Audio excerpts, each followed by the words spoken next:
Hi everyone, this is Marlicia Nellos from Catholic Charities USA. I am the Director for Children, Youth, and Family Strategies. First of all, I would like to say congratulations to all the agencies that was able to actually make it in this second cohort with the two generation for the two generation initiative. Um, I'm excited about this particular cohort. We had one cohort from before, and we are still be working with them as well. And we'll be giving you an overview of the information in a minute. So I just want to say congratulations. I just want to give an overview of what the agenda for today will be. Of course, we did the welcome, and then we're going to go ahead and go through a peer testimonial from cohort one. We're going to also do the overview of the project itself, and then we're going to go through the peer site introductions, 2Gen basics, theory of change. We're going to do talk about the journey mapping, team presentation, and resources. We are basically happy to have here Jenny Chasen, who is our 2Gen substance subject matter expert. I just want to give you a little bit more information about her. She has over 30 years of experience with local, state, and national, with the national community action. She designs and executes successful strategies and policies to build communities and create opportunities for individuals and families living in poverty. She's earned the Certified Community Action Professional designation from the Community Action Partnership in 2005. She comes highly recommended by Aspen Institute, and we are definitely blessed to have her on board with us as our expert and consultant. Good afternoon. I'm pleased to be with you. Thank you. This is a list of folks that are actually going to be part of cohort two. We have here Alaska, Catholic Charities, Catholic Social Services in Anchorage, Alaska. We have Baton Rouge, Catholic Charities of Diocese of Baton Rouge. We have Chicago. We have La Crosse. We have Fort Wayne on the as part of our group. We also, if you can switch it over, we also have Green Bay that's part of this cohort, Philadelphia, Rapid City, and we also have Miami, Florida, which is the same thing as well. So I want to congratulate all the folks that we're across the country that actually made it. So this is going to be very, very exciting. I'm going to go ahead now and discuss the overview and the schedule of events that we plan on doing for the next couple of months. We can move it forward. And again, this right here will be sent to y'all right after our presentation and after the webinar. So it'll be more detail for this. Just so you'll know, we have the kickoff, which is today. We're going to have a coaching webinar on the 9th, and there will be a link there will be a link or email that goes out with for you to register for that particular webinar. On the 24th, we're going to have some homework for you guys to provide to us, which will be your theories of change work, agency presentation, and peer advice questions are going to be due. And this is in preparation also for the training that we're going to have on it's June 11th and 12th, but you have to get here on the 10th. That's going to be our practice institute here at Catholic Charities USA in Alexandria, Virginia. I will be sending out more information pertaining to this and what will be due now, so you'll know. We will be covering that particular training. So that means that we'll be covering the hotel stay, will be covering the airfare or train or however else that you're going to get here. We'll be covering those items. Now, for the travel itself, we will only go up to $500. Your agency will have to be reimbursed. Will be reimbursed. The agency pays first, and we will reimburse once the trip is over. But I'll give you all the details, so don't worry about that. I will give you all the details in an email after this particular webinar. Also, we have also national TwoGen webinars that we will be actually offering, and that's going to be on July 11th. So if you want, besides the coaching webinars, we're also going to be having national for everybody to get on. The webinars for everybody to get on. The coaching webinars are primarily for the cohort 2, the cohort for this time. We're going to do another webinar in July, but I'm probably going to send out a doodle invite ahead of time just to see where's a good time for y'all to conduct that, and also to talk to Jenny about that as well. So that'll be coming up. Also, part of this particular scholarship and this particular initiative, we have folded in the fatherhood training. So the fatherhood training is where it's going to most likely happen in August. So that more information will be coming out for that particular training as well. So just wanted to let you know, it's an awesome training. It will be held in Hartford, Connecticut. That particular training will be in Hartford, Connecticut, and it will be followed by a site visit with Hartford, with Catholic Charities of Hartford. They are one of the top folks in the country who are doing the 2Gen work, especially within our network. They have worked on with 2Gen on a state level as well as a local level as well. After that, then will come the National 2Gen webinar. Again, that's a Catholic Charities network webinar that's going to happen on September 12th, and then we will follow up with, after that will be our at the annual gathering. We have a training that will take place on September 27th. That's going to it's going to be more of an advanced 2Gen. That's going to have both the first cohort and the second cohort together to learn from each other, to have an advanced 2Gen 2Gen training, and that's a face-to-face in Albuquerque, New Mexico. We would give up to $500 for travel and for travel and so forth for that particular training. So just please note that of course when we get closer we'll get more information about that. And lastly, we have the last site visit will probably happen in either October or November. We'll be conducting. We haven't determined the site quite yet, but we will get that information out as well closer to the time. And that's pretty much it. So that is our milestones. That is our schedule of events that will be happening over the course of this particular initiative for this year. So, of course, if you have any questions, feel free to give us a call. Or give me a call, or give me we can talk. Okay, is she on? Oh, she's still not. Okay. Yeah. Jenny, I know you went back to Mary's side. I don't see her on. She would be under the staff tab. I am on the phone. Oh, sorry. Okay. Sorry, Mary. I couldn't tell you were here. Okay, Mary. Thank you. I'm glad you were able to make it.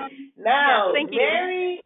Mary Reed is the director of social services at Catholic Charities of Miami Valley. They were the ones, we actually had a 2Gen Institute at the annual gathering this past year. And they were one of the ones that actually co-presented with Hartford, and they are doing some awesome things up in Miami Valley. And I'll go ahead and let her go ahead and give it over to you, Mary, to talk about your testimonial about your experience last year. Okay. Well, thank you for the time, and I'm glad that everyone on the call is having this exciting opportunity to continue in your two-gen journey. So, as Marlicia said, I'm with Catholic Social Services in the Miami Valley, which is in Dayton, Ohio. Our experience with two-gen was, and I'm sure many of you will find this same thing, with the mission of many Catholic charities is working with families. You are often doing this work already. So as an agency, we were already starting naturally to gravitate in this direction. We had started a VISTA project in our agency, an AmeriCorps program, to have our VISTA members help us do some internal research and asset mapping and determine where our strengths lie and what our plans were for moving the needle in regards to two-gen services. So that had started right at the time that the first two-gen institute was being pulled together. So the timing was really perfect for us to jump on. The in-person training that we did really helped us connect with other partners within the Catholic Charities Network, and learn from what other folks are doing. I think Catholic Charities are fairly unique in the depth of services that we offer. Often we have a range of services for the whole lifespan. So being able to connect with other providers that had similar services was really helpful for us. And also with the Aspen Institute and Ascend, it's given us access to partners outside of this Catholic Charities Network to connect with as well. I think most importantly, it has given time for thoughtful reflection and implementation. I know so often we're stuck in the day-to-day work of our agency that we don't take time to think about where we are, what we're doing, and where we're going. So it's taken us some time to stop and think about how we want to incorporate the two-gen across our agency services. So I think you'll learn a lot, and it's been a great opportunity for our organization, and we're happy to still be participating in this network. Is there more information or questions that anyone has? Well, Mary, this is Jeannie, and I really appreciate you hopping on the line today and sharing with us some of your experience. And I think you hit on one of the great values of a learning community is it carves out actual space for us to think about our practice and how to make it better so that we achieve results with families. So thanks a lot, and we all look forward to hopefully seeing you in New Mexico later this year. That would be excellent. I look forward to meeting everyone. Yes, Okay. thank you so much. All right. Take care. Thanks, Mary. All right, bye. Bye. Okay. Well, we're gonna let you go lead and continue on. Marlicia, would you like me to start moving the agenda on into our afternoon? Okay, great. Yes, there you go. Thank you. So welcome. I'm so excited. This is Jeannie to be with all of you on your two-gen journey and learning this year. And we're gonna, as Marlicia mentioned, we're gonna do some overview today, and we're gonna dig into a couple of subjects that we want you to start thinking about prior to our June Practice Institute. And it's likely that we have folks on the line and in our learning community with all different ranges of understanding about two-gen. So we're going to lay down a little bit of shared language and meaning today, and then point you in some directions with some resources for you to continue your learning. So to start off our learning this afternoon, we have a little video for you from the Harvard Center for the Developing Child. And we're going to pull up this video, and they're going to do that while I'm talking. But I think this video does a great job of sort of giving you a good overview of some of the benefits and the framework and the ideas behind serving parents and children together. So Kim, if you can push play, we'll get that started.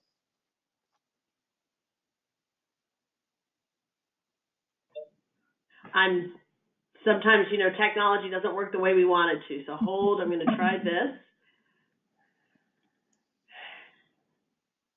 That looks like something's happening there.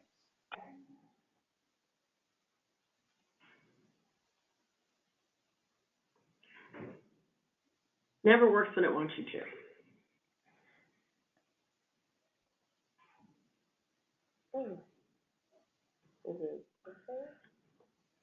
Sorry, guys, I'm going to try one more time. Maybe if you open that slideshow up and you run that slideshow, I wonder if that. Actually, I did try that. That did not work, but I'll try it again.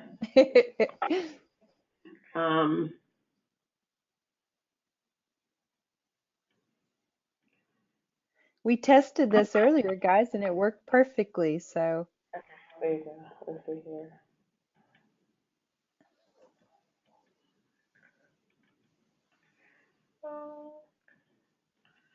It is being temperamental, so I'm going to try one other thing.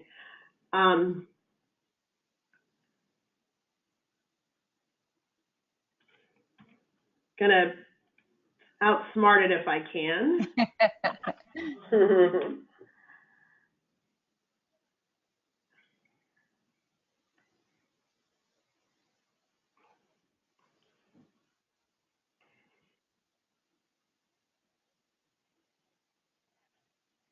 I don't hear it. Oh, you don't hear it? Mm-mm. Do you still not hear it? I'm not hearing Jenny? it. No. Do you not hear this? No. Okay, hold on. I'm going to try one other thing.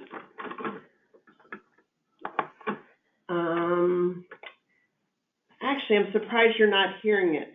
Is anybody? Because I have it through HDMI, so it should do sound and audio and visual. Okay, I'm going to turn it up a little bit louder and see what we hear now.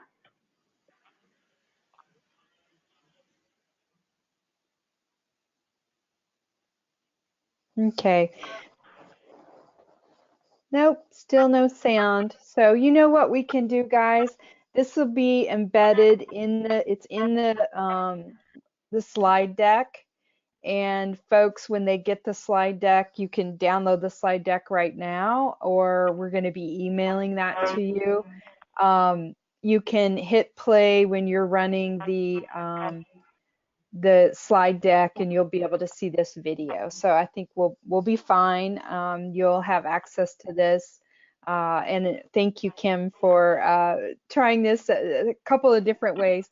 Sometimes this stuff works and sometimes it doesn't. So the Harvard Center for the Developing Child is a great resource, and I encourage you to watch this video and also look at some of the other resources that they have online that you, if you're not familiar with them.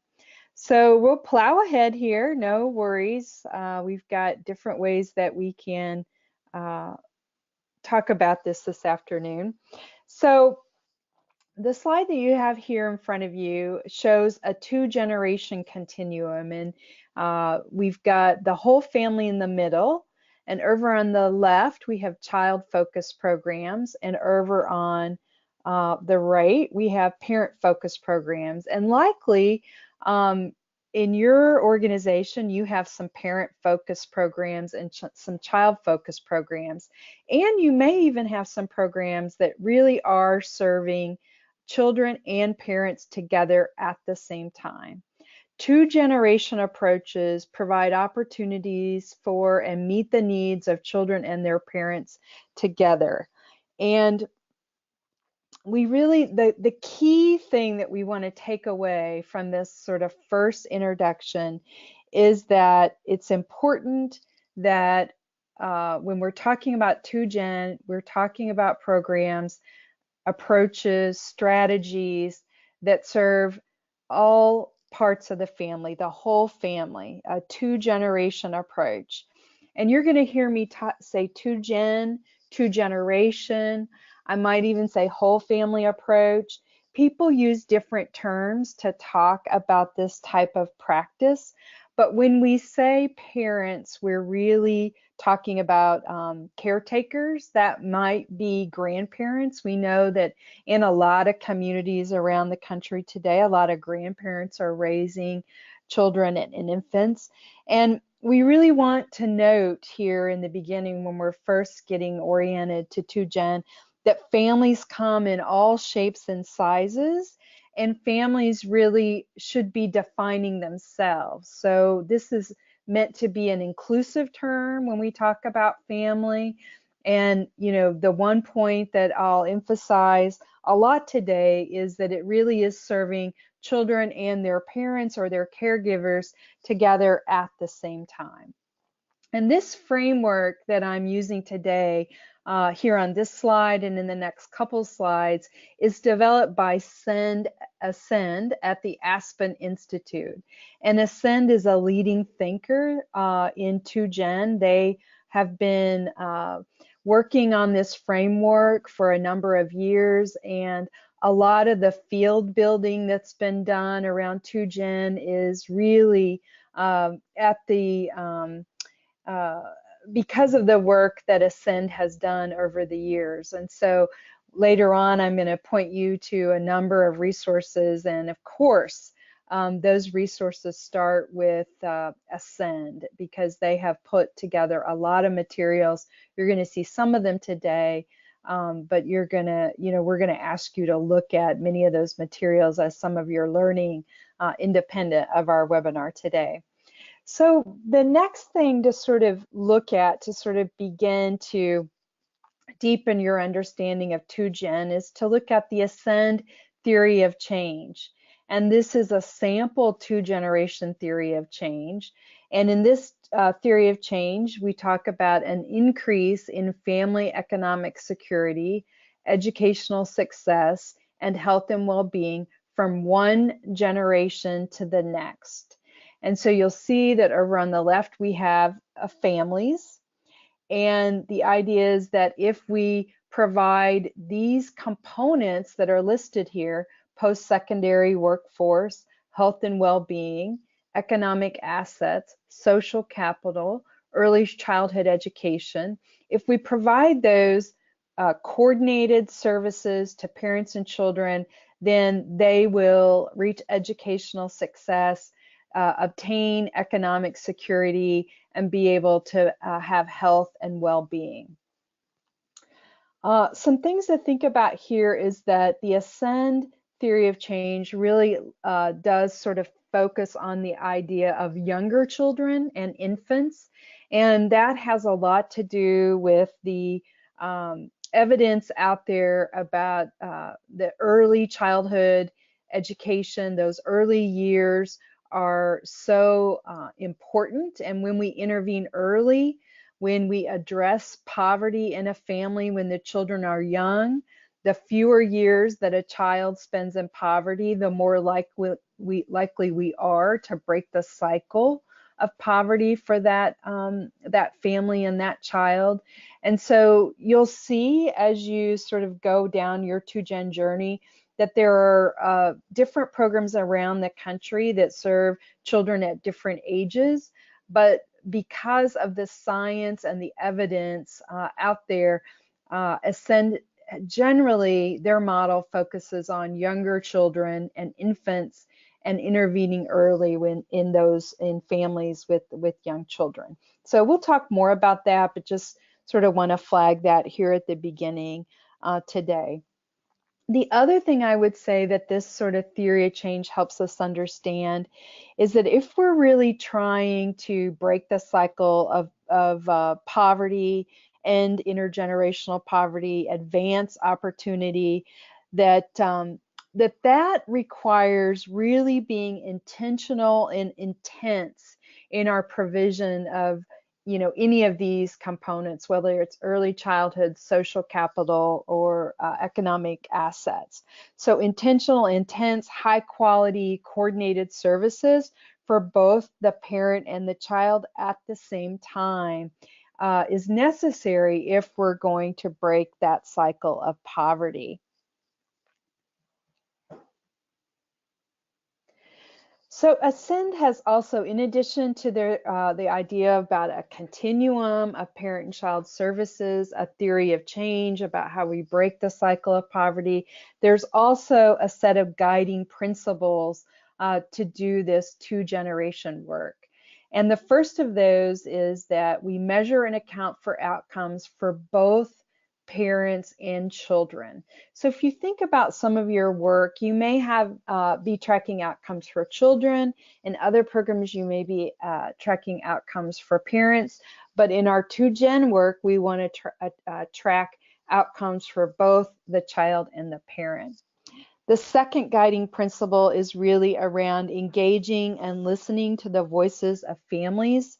And this is really about parents driving this work and co-designing alongside parents and families when we're creating our 2Gen effort.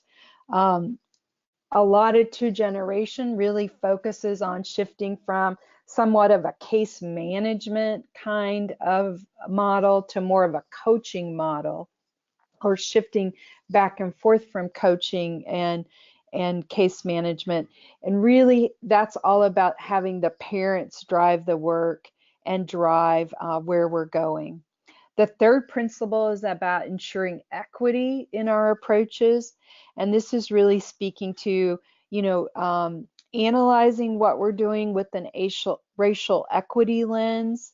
What are we doing? Are we really looking at making sure that we're paying attention to structures that may have limited families of color as we're sort of addressing the needs and barriers that our families face? And then the fourth is to foster innovation and evidence together. So, I mentioned, a lot of the new brain research, the neuroscience that is driving some of these innovations. And a lot of 2Gen programs look at, behavioral economics and what we're learning there in that space. And so really using those kinds of research and learning to drive our work and in our practice. And then finally, the fifth principle is aligning and linking systems and funding streams. And this is really about putting the burden for coordination on the programs or on our organizations and taking that burden off of families. So we often use a term that, a lot of programs, a lot of interventions are siloed, and the programs are sort of driving what's happening versus the families being at the center and coordination being happening for the family.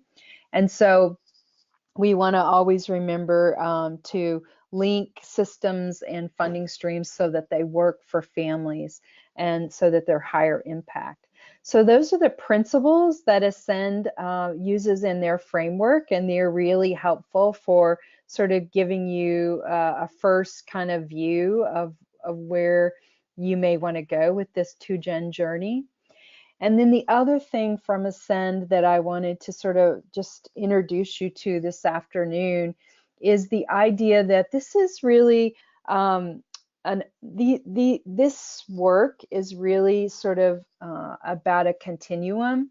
You'll notice that a lot of times we talk about a 2Gen approach. That's really about a mindset for designing our programs and our policies that serve children and parents simultaneously. It may not necessarily even be about a program, but sort of how do we nudge our work into more of a 2Gen space. And maybe at the next level, you might want to think about a strategy for aligning and coordinating services, multiple services in your organization, so that they meet the needs of families. And then we can also talk about organizations working together to provide services to both children and adults simultaneously and tracking those outcomes for both. So you're going to start where you're at, but the idea is that you can sort of move through different levels of this 2Generation work. And this next slide kind of helps you, actually the next two slides, to sort of think through this continuum. So, you might be 2Gen unaware, where you're at a place where there's fragmented programs and systems are limited because of the understanding of 2Gen. Or you might be a little higher up and be at 2Gen approach where stakeholders are aware of and support existing 2Gen organizations, and they move on to development if there are any gaps. And so we're going to ask you to sort of think as we sort of move through here where you might be on this continuum, and the continuum goes all the way up to, on the next slide, really being 2Gen accountable, which means sustained understanding of the 2Gen framework, sustained development of 2Gen organizations and programs and policies working together, sustained alignment and coordination of programs and policies and systems. So you can just kind of come back, like you're going to have this slide deck, and you can come back and think about with your team, where are we on this continuum? Where are we sort of on our 2Gen journey? So here are some other characteristics, and this is sort of just a recap of some of the other things, but it's also a way to help you think about where you might be at with your 2-generation approach.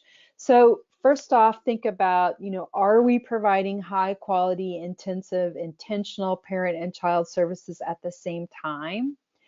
Do we have family goals shared across programs? Goals include outcomes for children, parents, and family.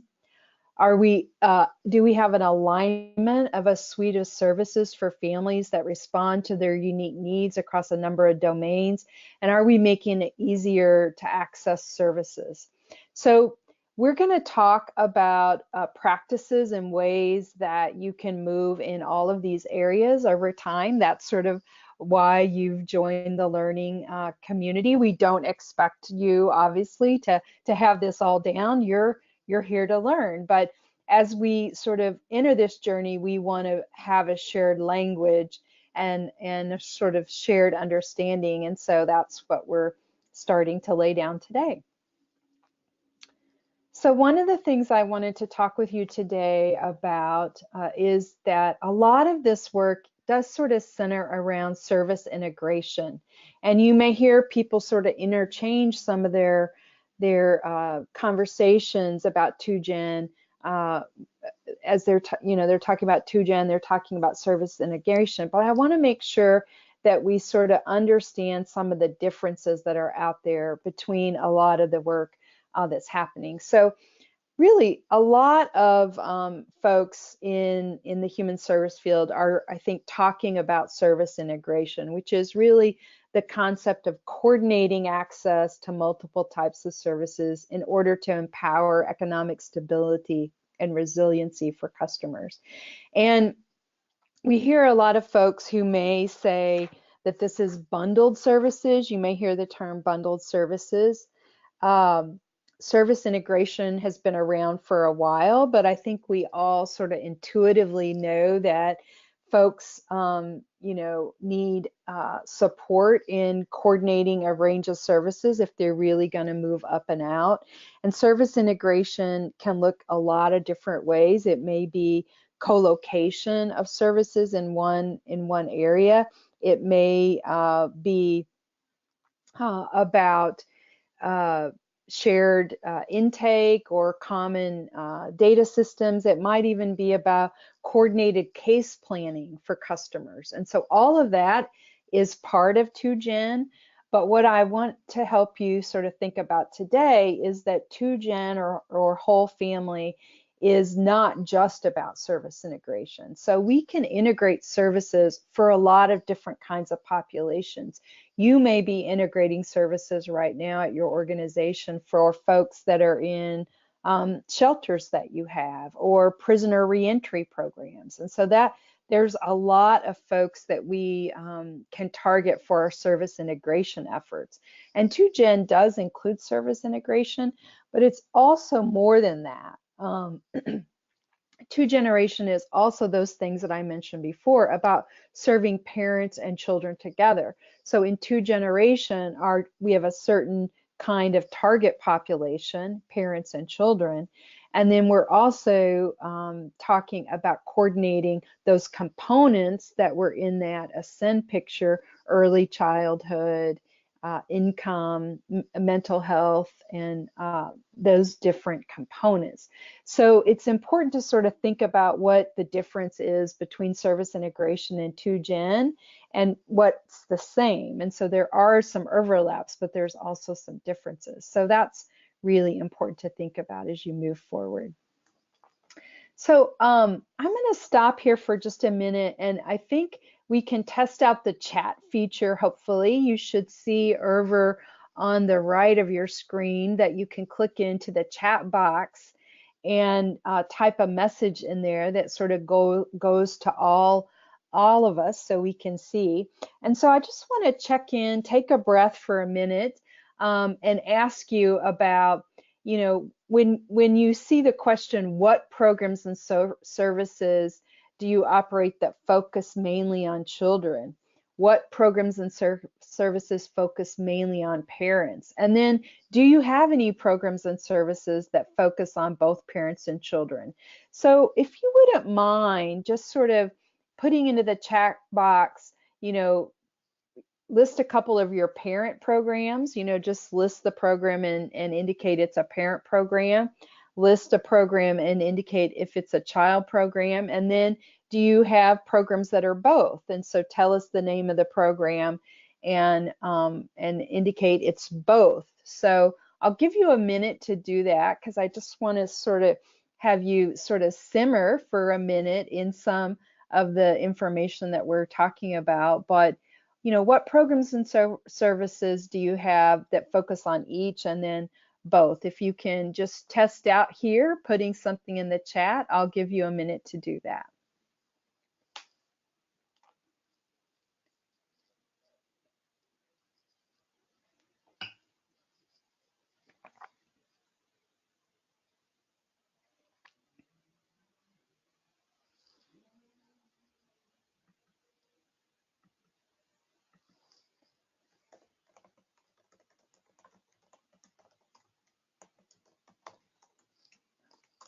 So I've just put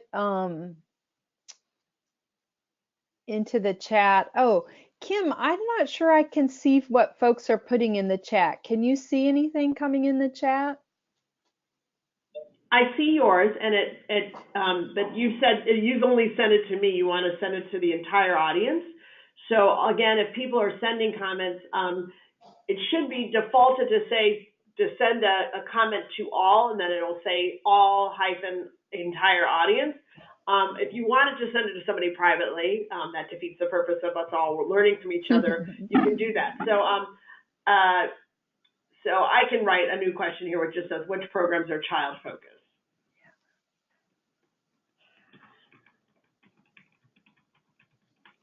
That may help folks to see where to put their answers if you can send that.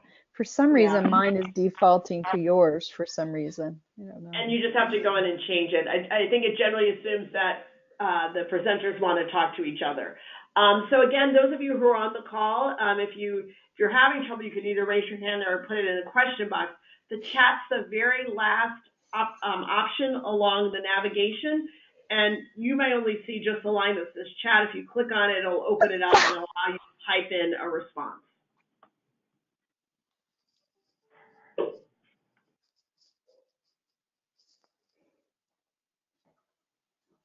I don't see anything in questions either.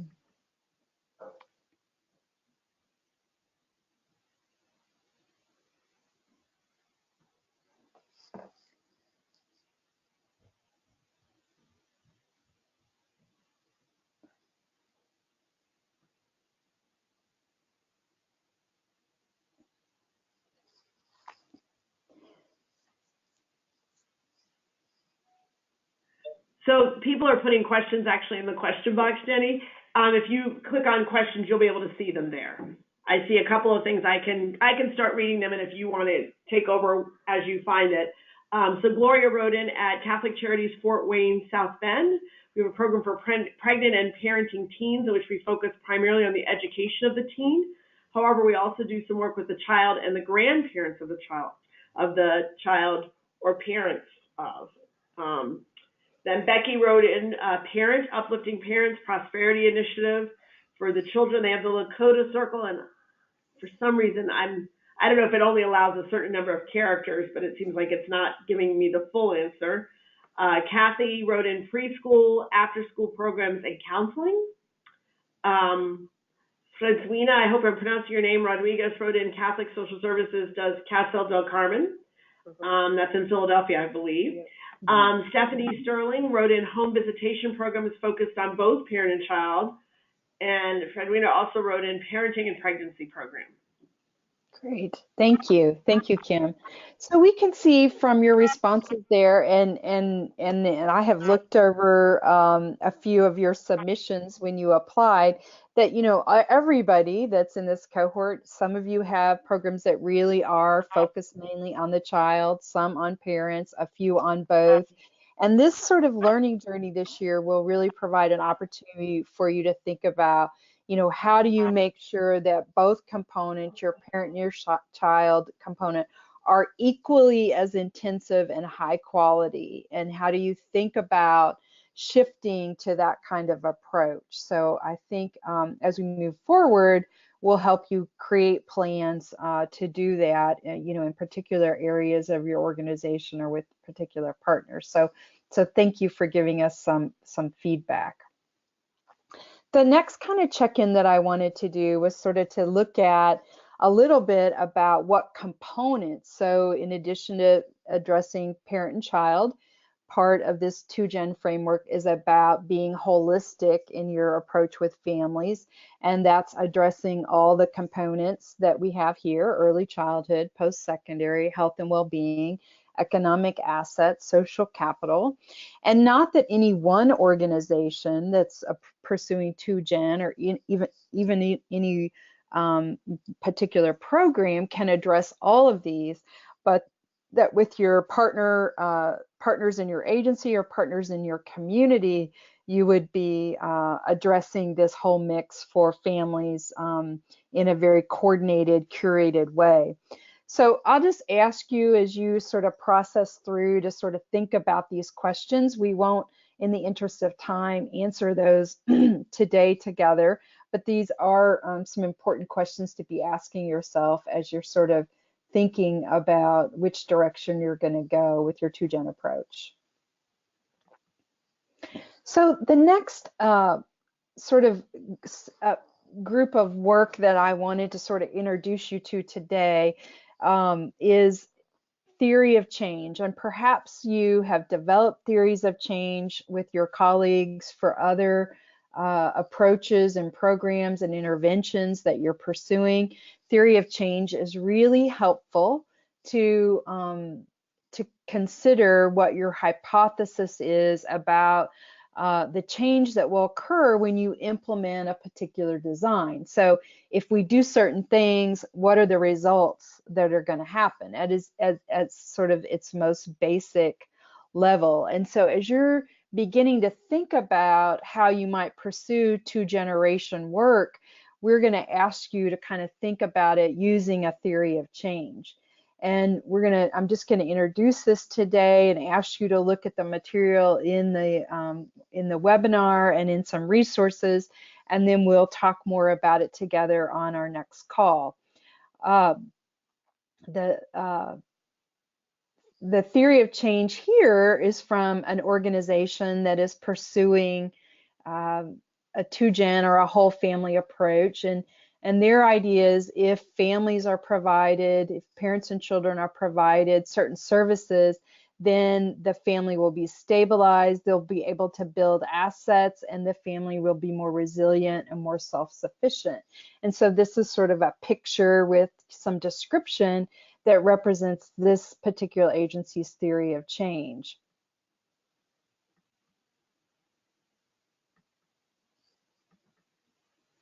And here is sort of more of an infographic theory of change that indicates that, you know, social mobility will lead to thriving communities if we address family well-being, social connections, and economic stability. So it's a little bit of a different format, but it includes the same things.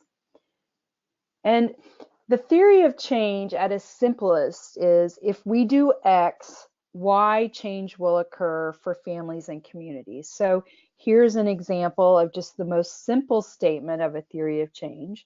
If we coordinate services for adults related to workforce, financial management, and work supports, as well as early childhood education for infants and children, then families will achieve economic security and well-being. So that's the most basic sort of theory of change statement that you could have, and that is an example. Yours might be similar, it might be different, but we're going to help you sort of to think through that as we progress here. And we're going to give you a template. And actually, this is a good time. If you look over to the right, you'll see that there's a little arrow that says handouts 5.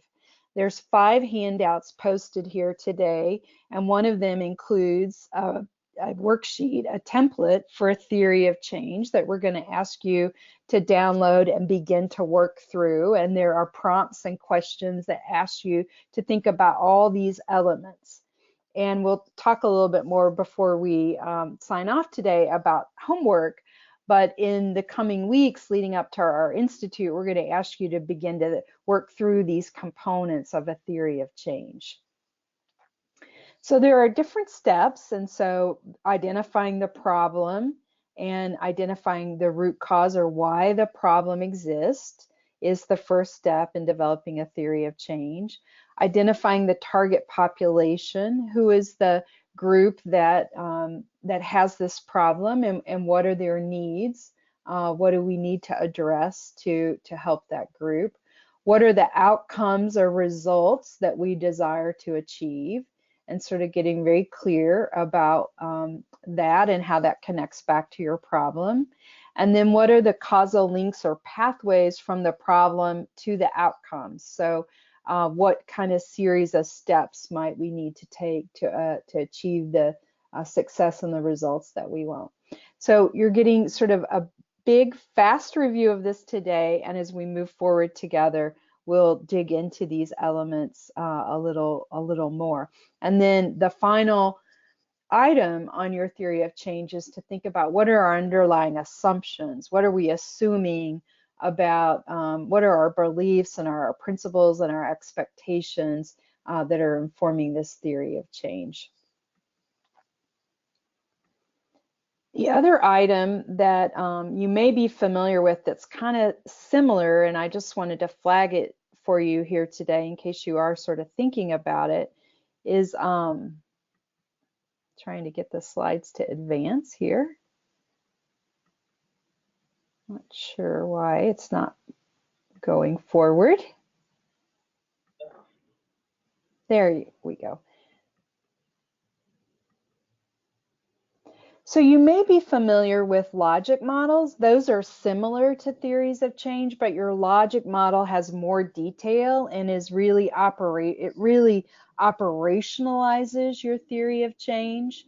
And so here I've included in the deck for you to look at, and it is an example of a logic model from Ascend that sort of gets at a 2-generation approach. And this was tailored for a demonstration initiative on 2-generation for rural places, but you can kind of see here the elements of a logic model which sort of build out that theory of change. And it's likely that you've been very familiar and done logic models in other places, so this may help you to sort of see what 2-gen looks like too.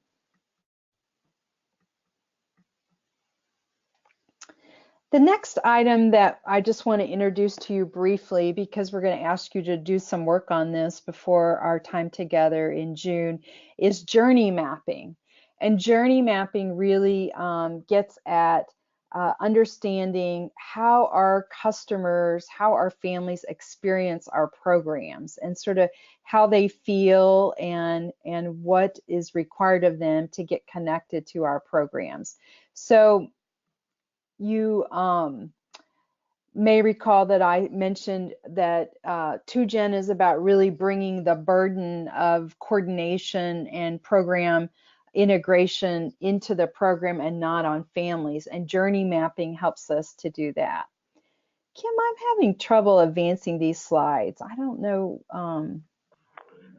What's Try one more happened here? time. Yeah, I don't know. Sometimes I think it's just a little wonky, but I'm watching, so Okay. I'll flip it if you can't flip it. Okay, thank you. So in this slide, we sort of see a little bit more about what we can find out from journey mapping. So how our customers first become aware, how they make decisions to enroll, what their first interaction is like. And I've also got here for you today, I'm not going to go over this, but there's an example of journey mapping from, let's say, just your experience in grocery shopping. And you can kind of look through that, and it'll help you to sort of get a sense of what we sort of mean about journey mapping. And then here's an example with a link that you can look at to sort of see, you know, what we've done in the human service field in many ways is, you know, when we see a problem, we create a program or an intervention, and over time we've really created a pretty big tangle that we expect people to work through, and even if you've got folks, different target populations, that tangle can even be more challenging. So one of the things that we try to do with TwoGen is sort of figure out how we can coordinate that for parents and children. And again, this is a template in one of your handouts that we're going to ask you to work through and develop some journey mapping at your local agency before we get together. And you may decide to sketch that out on paper or use post-it notes or create a chart or matrix. But the important thing is that you're going to engage with some of your customers, bring in some folks or potential customers, and sit down and work through some questions with about their journey.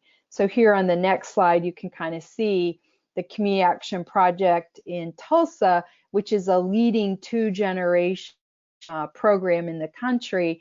Here's an example of sort of their journey mapping, where they were sort of outlining their customers' experience. And then what we'll do as a second step is to outline the ideal journey, or what you'd like for your customers' experience to look like.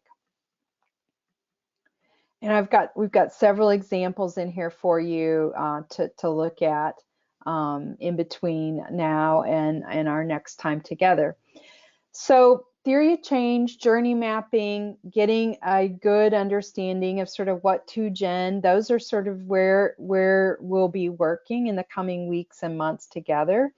And so we've included here in the slide deck, as I said, Aspen Ascend is a great place to sort of really dig in and do some reading and some learning about TwoGen.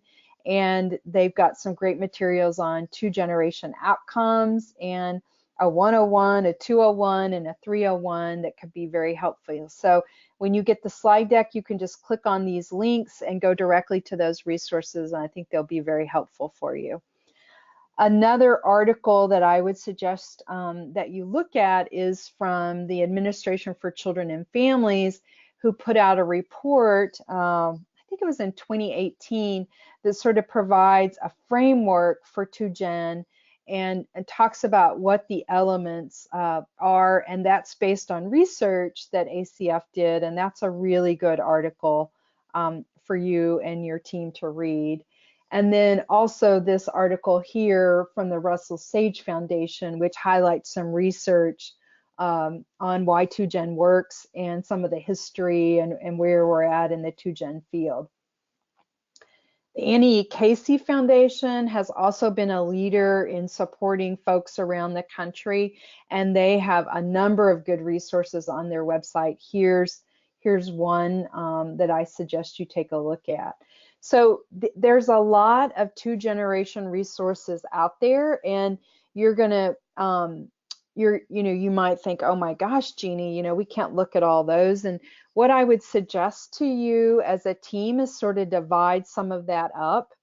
We're going to ask you to get started with a little bit of homework before May 19th. And the first piece of that is to review this recording that's from the cohort that Marlicia organized last year. It's a what and why of two-generation approach. So it'll go over some of the things I mentioned today about the two-gen framework, but it goes into a little bit more detail about the history and sort of what's happening around the country with two-generation approach. And so we'll ask that you review that recording and those slides at this link that's provided here for you in the slide deck before we gather together again on May 9th.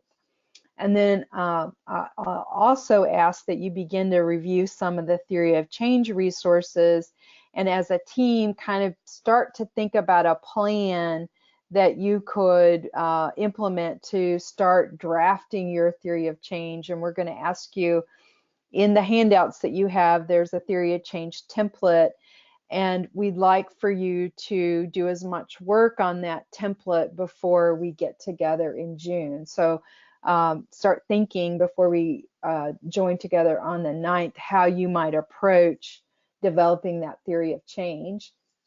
And then we're also going to ask you to do your own journey mapping at home, and there's a handout that will help you sort of think about those questions.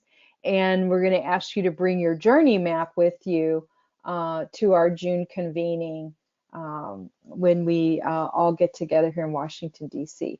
So your homework before May 9th is to review the recording, to start thinking about a theory of change and start thinking about a journey map together. And we'll talk more about those on the 9th, but we just want you to start to think about that today. And then the other piece of, you've got homework, you've got templates for this homework, and when we get together on the 9th, we'll talk a little bit about the peer advice question. So that's something that will be coming up later, and you don't necessarily have to deal with that today.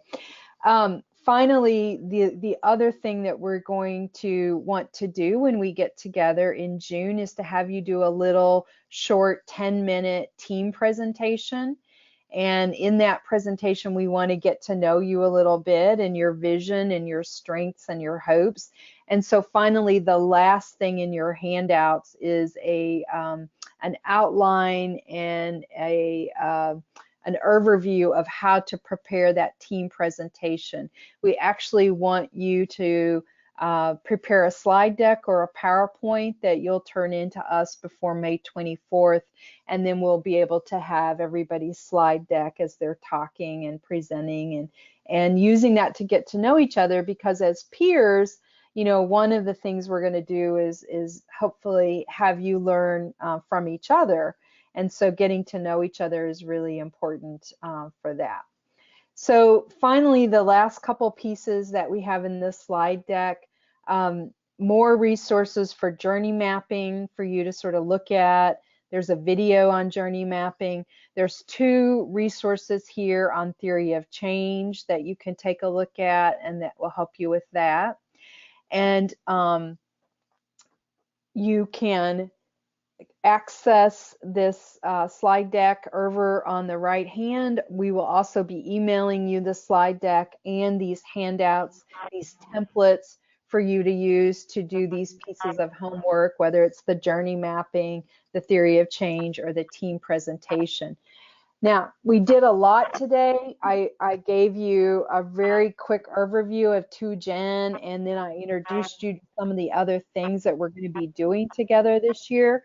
So I don't want to overwhelm anybody. That's a lot. As we unpack this all together over our May 9th call and then our time together in June, it will all come into more focus. So don't despair if you're thinking you're a little overwhelmed today. We'll hold your hand and we'll walk alongside you with all this. And you all are starting where you're at, and that's all good. Wherever you are is perfect. And everybody will move forward together down the road. So with that, I'll just stop. Our next time together is May 9th. I want to ask Marlicia if she has any comments, and then maybe Kim, if you can look to see if we have any questions, or as Marlicia is making final comments, if people can pose any questions, we're also available via email, and we'll make sure that you have my email and Marlicia's email to follow up with. So send in a question, and Marlicia, final comments or questions or anything you'd like to add before we Yes, close. yes. Like I stated before, everyone, on May, right after this call, we're going to be sending out a link. Actually, probably most likely tomorrow, we'll be sending out a link for you to register, or email for you to register for the May 9th webinar as well. So just want to let you know that's going to go out. Also, I will be receiving, I will be sending out the description of the schedule of events that I talked about earlier. That gives you more detail of what CCUSA will be covering for the scholarship. And I think that's pretty much it. Oh, one more thing. If your agency has not sent in their Dieting Director's approval form yet, we're asking you to submit that as soon as possible. So just to let you know, there's a couple folks. I just need you to just forward that to me as soon as possible. But I'll reach out if I don't hear anything by tomorrow or Wednesday.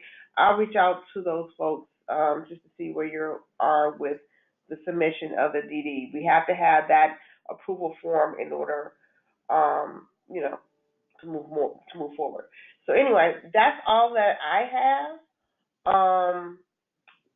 Pretty much, and that's it. Is there any questions? There's no questions online. I looked again, so I think we're good for now. Okay. Well, feel free, everyone, and I'll in the email that I'm about to send out to everyone with the